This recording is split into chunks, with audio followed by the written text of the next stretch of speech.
Qur'anan Arabiyan, kami turunkan Al-Quran dengan bahasa Arab. Dengan bahasa Arab, yakni saya katakan tadi bahwasanya bahasa Arab ini kalau bukan oleh kerana Al-Quran akan hilang daripada permukaan. Hilang maksudnya tidak lagi terpelihara tata bahasanya seperti mana bahasa yang ada dalam Al-Quran. Tapi karena Al-Quranul Karim digunakan dengan bahasa Arab, kekal bahasa Arab ini menjadi bahasa internasional dan bukan hanya sekedar bahasa orang untuk bercakap, tetapi menjadi bahasa agama. Sehingga orang belajar Al-Quran, belajar agama. Belajar bahasa Arab, belajar agama, karena tujuannya adalah untuk memahami Al-Quranul Karim yang dipilih oleh Allah dengan bahasa Arab. Dan coba perhatikan sekali lagi ya. Qal inna anzalnahu Qur'anan Arabiyyan la'allakum ta'qilun. Kami turunkan Al-Quran dengan bahasa Arab supaya kamu paham. Artinya apa? Untuk paham Quran mesti dengan bahasa Arab.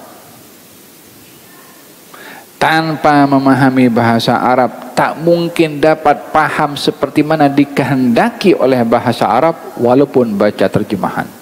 Terjemahan tak dapat memberikan persis sebagaimana sebutan itu maknanya pada bahasa Arab. Oleh sebab itu akan nampak beza orang paham Quran dengan bahasa Arab dengan orang paham Quran dengan bahasa terjemahan. Faham dong? Allah menyebutkan di sini la'allakum ta'qilun, supaya kamu paham Quran dengan bahasa Arab. Inna anzalnahu Qur'anan Arabiyyan la'allakum ta'qilun. Jadi belajar bahasa Arab karena itu bahasa Al-Quran. Fil hadis nyatakan sampai dijadikan bahasa orang syurga adalah bahasa Arab. Dan juga Nabi kita Nabi berbangsa Arab. Quran juga berbahasa Arab. Dan bahasa penghuni syurga juga bahasa Arab. Habib kita tak belajar bahasa Arab, kalau masuk syurga nak cakap bahasa apa? Tak masuk syurga ke?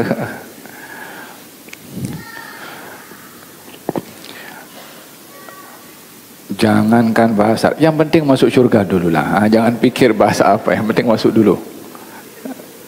Tak payah pikir bahasa. Inna anzalnahu Qur'anan Arabiyyan la'allakum ta'qilun nahnu naqussu 'alaika ahsanal qasas. Kami menceritakan kepada engkau wahai Rasulullah Muhammad kisah terbaik. Apa coba bayangan kita kalau yang berkisah ini Allah? Alangkah luar biasanya kisah itu sehingga Allah sendiri berkisah, Allah sendiri bercerita. Dan tentunya tidak mungkin seagung Allah bercerita, ceritanya kosong, mustahil.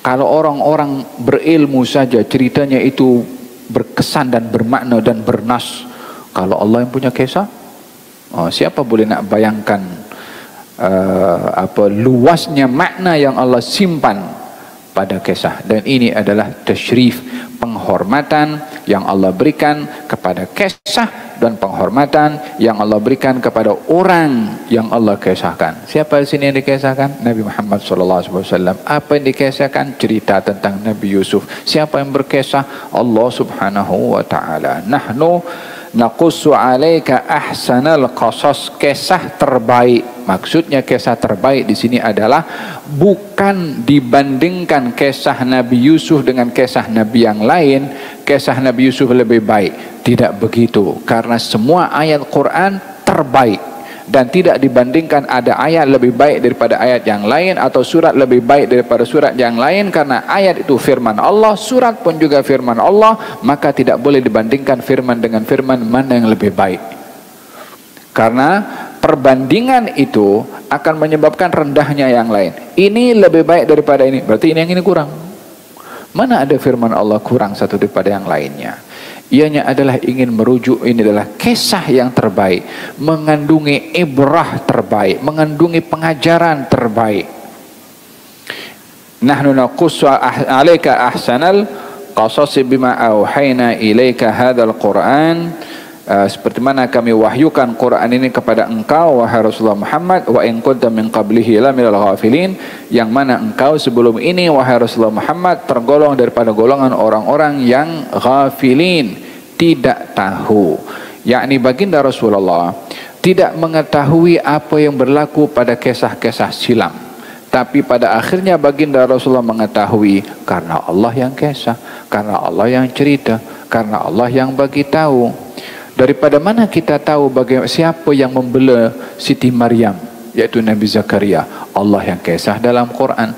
Daripada mana kita tahu bahwasanya ada pernah berlaku satu ketika dahulu orang-orang anak muda yang dia lari daripada kejaran penguasa karena mereka beriman kepada Allah dan akhirnya bersembunyi di gua, yaitu kisah Ashabul Kahfi. Daripada mana kita tahu Allah yang kisah di dalam Quran? Dan pernah pun dijadikan sebagai satu bukti ketika orang-orang kafir Quraisy datang kepada Rasulullah, hai Muhammad, aku tanya kepada engkau soalan-soalan, kalau engkau jawab aku akan beriman kepada engkau.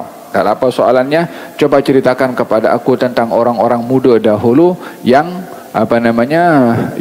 yang bersembunyi di gua, apa ceritanya? Dan ceritakan kepada aku tentang seorang penguasa dahulu yang menguasai bumi ini secara keseluruhan, yakni Dzulqarnain. Kan itu semua cerita. Nabi mengatakan esok aku bagi tahu.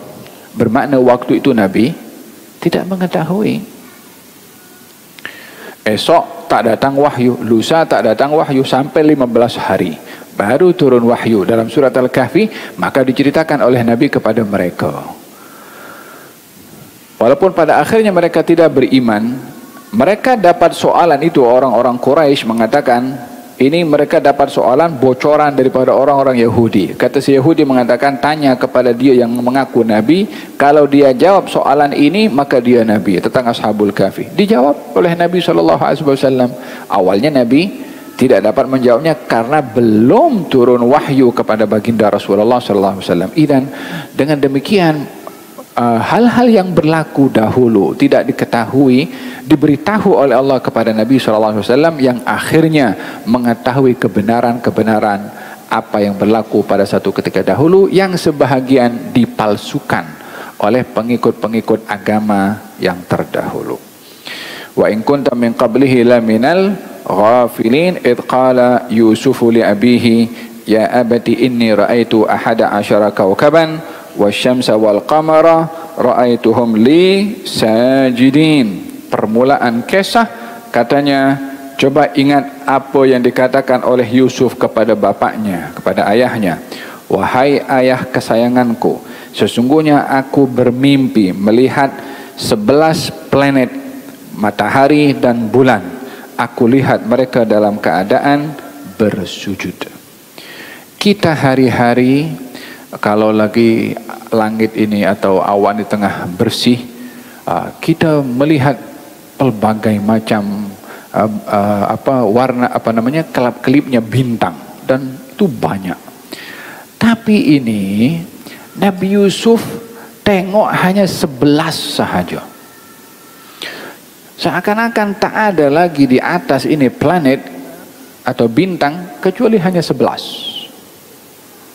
Dan ini yang menarik perhatian pada mimpi ini, yang selalunya di langit ini banyak bintang, tapi kali itu hanya terlihat 11 sahaja. Dan dilihat matahari dan juga bulan bersamaan pada waktu itu. Matahari, bulan, bintang, ini semuanya kumpul untuk menunjukkan peliknya mimpi itu. Sukar untuk dilihat matahari dengan bulan itu bersama. Sukar untuk melihat bintang sementara matahari ada.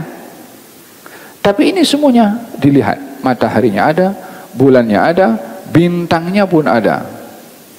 Tak cukup bintang itu ada, bilangannya pun hanya 11, tak ada lain lagi. Lebih daripada itu, ra'aituhum li sajidin.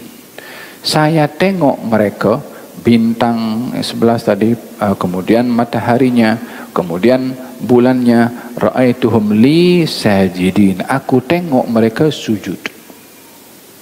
Itu lagi memeranjatkan, itu lagi pelik.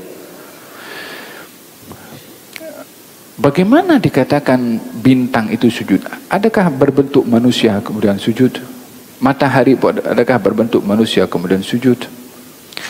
Terlepas daripada hakikatnya bagaimana bintang itu, adakah meletakkan dahinya ke tanah atau sujud atau tidak, tapi difahami oleh Nabi Yusuf yang bermimpi kalau mereka adalah sujud kepada Nabi Yusuf.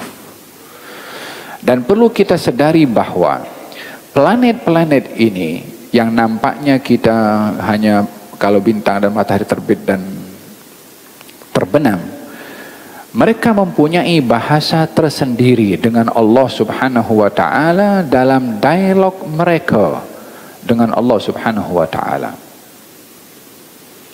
Bukankah di dalam Al-Qur'anul Karim Allah Subhanahu wa taala berfirman, "Wa adzinat li rabbiha wa huqqat," yakni idza as-samaa'u inshaqqat wa adzinat li rabbiha wa huqqat.